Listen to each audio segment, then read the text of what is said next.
कहा जाए नमाज पढ़ने आओ तो कहते हैं कपड़े ठीक नहीं, और कहा जाए कि आओ जरा दावत पे चले तो कहते हैं 1 मिनट ठहर मैं कपड़े बदल के आया। नमाज के लिए कहा तो कहते ठीक नहीं, दावत के लिए कहा तो कहते मैं जरा तैयारी कर लूं, यूं जाना मुनासिब नहीं। ये मामला ठीक नहीं। रब तो फरमाता है कि जब तू मस्जिद में आए तो जीनत इख्तियार करके आ, खूब ज़ौक से दुआ मांगे, खूब शौक से नमाज पढ़े, खूब इस्तिगफार का मिजाज बनाए। आप लोगों के बीच रह के सुख हासिल करना चाहते हैं, लेकिन आपको पता है कई कई महीने गारे हिरा में रहना भी मदीने वाले महबूब का तरीका है। मस्जिद नबी के अंदर दरवाजा खुलता था नबी करीम का, पर घर के अंदर नफल पढ़े नबी पाक। और हुजूर फरमाते हैं कुछ नफल नमाज घर में भी पढ़ा करो, घर को कब्रिस्तान ना बनाओ।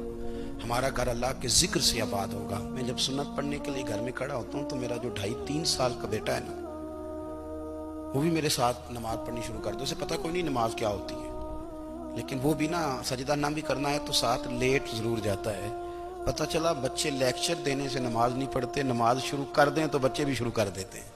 हम जब परेशान होते हैं तो लेक्चर देते हैं, तो लेक्चर तो बाहर शायद चल जाए, घर में कैसे चलेगा? घर में तो अमल चलेगा।